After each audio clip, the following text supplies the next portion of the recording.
പുതുപ്പള്ളി നിയമസഭാ മണ്ഡലത്തിൽ തെരഞ്ഞെടുപ്പിന് മുൻപ് തന്നെ എതിരില്ലാതെ ജയിച്ചിരിക്കുകയാണ് ചാണ്ടി ഉമ്മൻ. CPM കോട്ടയത്തെ സ്ഥിരം നേർച്ചക്കോഴികളായ റജി സക്രിയയും ജെയ്ക് തോമസും ഇനിയും പുതുപ്പള്ളിയിൽ മത്സരിക്കാൻ താല്പര്യമില്ലെന്ന് അർത്ഥശങ്കയ്ക്ക് ഇടയില്ലാത്ത നേതൃത്വത്തെ അറിയിച്ചിരിക്കുകയാണ്. കൂടാതെ മത്സരിക്കുകയാണെങ്കിൽ തന്നെ ജയസാധ്യതയുള്ള ഒരു സീറ്റെങ്കിലും തരണമെന്നാണ് ഇവരുടെ ആവശ്യം. അല്ലാത്ത പക്ഷം വരുന്ന രാജ്യസഭാ ഒഴിവിലേക്ക് തങ്ങളെ പരിഗണിക്കണമെന്നും ഇവർ പറഞ്ഞതായാണ് പുറത്തു വരുന്ന വിവരങ്ങൾ.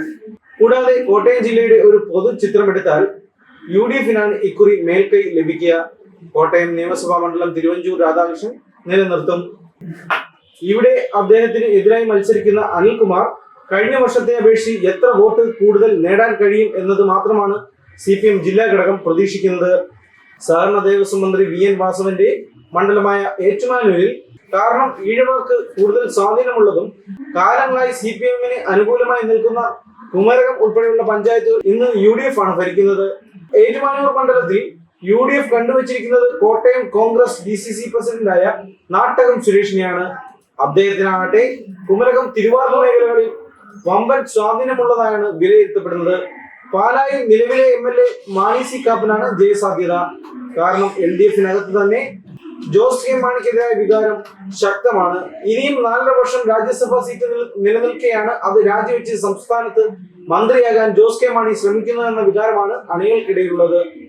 യുദ്ധത്തെ ജോസ് ജയിച്ച് LDFന് തുടർഭരണം ലഭിച്ചാൽ റോഷിക്ക് മന്ത്രിയാകാൻ കഴിയില്ല എന്ന കാരണത്താൽ ജോസിനെ പാലായിൽ തോൽപ്പിക്കാനുള്ള പണികൾ റോഷി തുടങ്ങിയതായാണ് അറിയാൻ കഴിയുന്നത്. നിലവിൽ കടുത്തുരുത്തി UDF കോട്ടയാണ്. വരുന്ന നിയമസഭാ തെരഞ്ഞെടുപ്പിൽ UDF ഭരണം വന്നാൽ മന്ത്രിയാകാൻ വരെ സാധ്യത കൽപ്പിക്കുന്ന ആളാണ് മോൻസ് ജോസഫ്. രണ്ടാം പിണറായിയുടെ വരവിൽ കേരളമാകെ UDF കോട്ടകൾ ഒലിച്ചു പോയപ്പോൾ കടുത്തുരുത്തി UDFിനും മോൻസിനും അനുകൂലമായാണ് വിധി എഴുതിയത്. അതിനാൽ കടുത്തുരുത്തി UDF പിടിക്കുമെന്നുള്ളതിൽ സംശയങ്ങൾക്ക് ഇട നൽകേണ്ടതില്ല. ഈരാറ്റുപേട്ടയും കേരള കോൺഗ്രസിന്റെ കടന്നുവരവോടുകൂടി LDFന് ലഭിച്ച മണ്ഡലങ്ങളാണ്. എന്നാൽ ഈ മണ്ഡലങ്ങൾ രണ്ടും നിലവിൽ UDF സ്വാധീനത്തിലാണ്. ഇവിടെ LDF ജയം കാത്തിരുന്ന് കാണേണ്ട ഒന്നാണ് എന്നതാണ് നിലവിലെ സാഹചര്യം. പരമ്പരാഗതമായി കോട്ടയത്ത് LDFന് ലഭിക്കുന്ന മണ്ഡലം വൈക്കമാണ്. ഇവിടെ മത്സരിക്കുന്നത് CPI ആണ്. നിലവിൽ MLA ആയ ആശയ്ക്ക് ഈ മണ്ഡലത്തിൽ വമ്പൻ സ്വീകാര്യതയാണ്.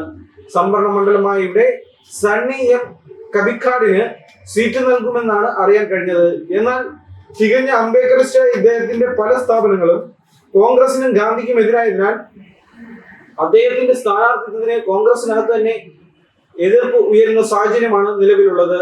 കോട്ടയത്തിന്റെ ഒരു പൊതു രാഷ്ട്രീയ ചിത്രം വിശകലനം ചെയ്താൽ വരും തെരഞ്ഞെടുപ്പിൽ LDFന് പരമാവധി 2 സീറ്റിൽ കൂടുതൽ ജയിക്കാൻ സാധിക്കില്ല എന്നുള്ളതാണ് കഥാചിത്രം.